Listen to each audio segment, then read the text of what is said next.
Well, good evening, good people and Eagle fans, and I should say 49er fans. Mark Holmes here, and as always, I want to say thank you all for watching, commenting, subscribing, and being part of the Jobu Sports Report. Without you guys, as well as you ladies, you know that this literally does not work. Oh, my goodness. You know what? This is so funny to me, is how everybody will fact check me.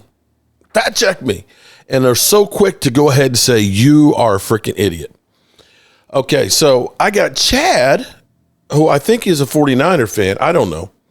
For somebody who spends so much time talking football in videos, and you think you would have your facts right. Micah had 4 pressures, not 8. Get your facts right, guy. By the way, your is boys have one lonely win. BTY, yours, period, is boys have one lonely win, laugh out loud. I'm reading this verbatim. Let me do it again. BTW, which is, by the way, your, not your, Y-O-U-R, your, period, is boys have one lonely win, LOL. So I ended up, my reply to him was, Micah Parsons pissed off Cowboys defense Micah Parsons pissed off after Packers defense gives up 40 points. And on there, in this thing, they say he had 7. They said he had 7 pressures. Okay? So, yeah. So I missed it by 1. Okay. So here's the thing.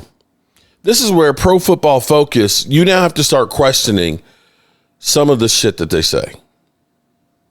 That maybe sometimes, because see, what happens a lot of times is, I remember sometimes they'll rank somebody on the Cowboys, like our offensive line, like in 2020 or 20, because we had La'el Collins, who, missed half the season. Tyron Smith only played like 3 games, and we had journeymen and stuff. And they said the Cowboys, if healthy, have, like the 4th best offensive line. It's like, but none of those guys were healthy.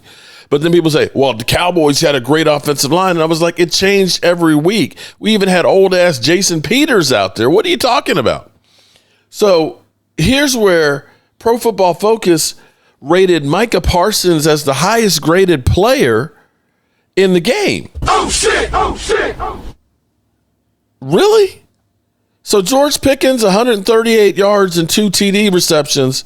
That didn't grade well. Dak Prescott, 316 yards, 3 TDs passing, and a rushing touchdown. That didn't grade higher. So 105.3 The Fan, they kind of went off a bit. Let's go to the tape. So PFF yesterday tweeted the highest graded player across all positions on Sunday was Micah Parsons with a 94. And my instant reaction was, what? A 94? The best player on the field? That's ridiculous. Because, and I can take 3 different judgments from people with big names. Because during the broadcast, and Bobby, you were in the press box, so you weren't listening to it, but Collinsworth was basically suggesting, hey, they've done a nice job of neutralizing him. Yeah. Like 2 assists and a sack. That doesn't sound like a humongous game. Michael Silver, longtime NFL guy that Jerry granted access to, and Dak told we're going to be just fine. He's like, Micah really didn't do anything. The majority of Cowboy fans, when you look at the stat line and you watch that game, say, we feel good we didn't pay him $47 million. Feel great about it. That's how I felt. I said yesterday after the trade, you got to feel good, and it's 1-0 on the Jerry Jones scoreboard. And I guarantee you Jerry feels great. Brian Baldinger then does his tape breakdown, and he's showing 8 or 9 reps where Micah is definitely winning his individual matchup. He's blowing by. He's barely getting to Dak. And I think this proves RJ's overall point he's been saying for a while, and Collinsworth did during the game too. The quarterback controls the sack stat. The quarterback is the one who has to get rid of the football. Yeah, it's offensive line, but it's the quarterback. Dak Prescott did a masterful job. And this is why Micah tweeted a handshake to Dak yesterday on social media. Dak did a masterful job of making sure that Micah did not get 3 sacks or more.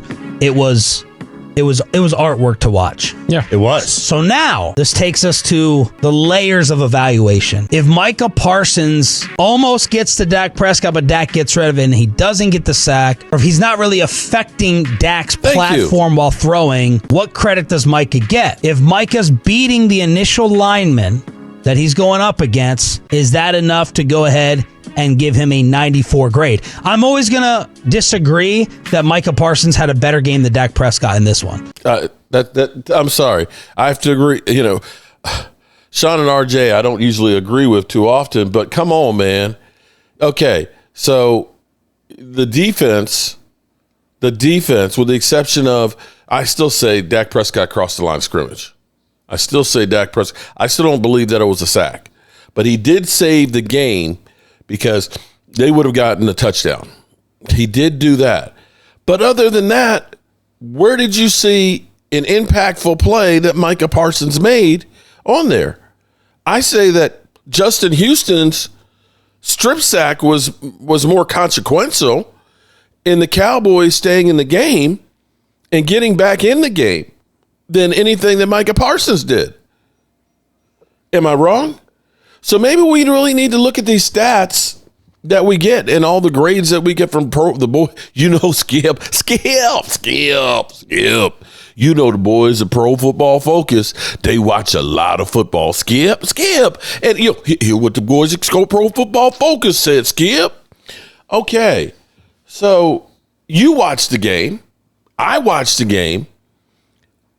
There's no way in the world I look at this and say that Micah Parsons played better than Dak Prescott. I'm sorry. I don't know how you can do that unless you have a bias strictly against the Dallas Cowboys, which may be the case. Because normally, if Micah Parsons is out there, okay, Micah Parsons, we're on the Cowboys, they would say, it doesn't really matter. Nah, he didn't do anything. But now that Micah Parsons is on somebody else's team, oh my God, he's getting holding calls. He's probably got more holding calls this year than he's had in any year that he's been with the Cowboys. He's getting holding calls. He's getting love. The whole narrative changes once you're no longer a Dallas Cowboy. But I got to say, people at Pro Football Focus, that's a joke. That's a joke. And I guarantee you, Micah Parsons will not say, I was the highest graded player out there in that game. Micah Parsons wouldn't even say that. So it is what it is. It's going to be what it's going to be. All righty, good people. As always, I appreciate you guys and hope you all have a wonderful, wonderful day. And we will see you soon. I'm going to go out and it's 8 o'clock. Oh, my God, it's after 8. I want to get this cupola painted. So get up off your ass, Mark. Get out there, sand it, and paint it.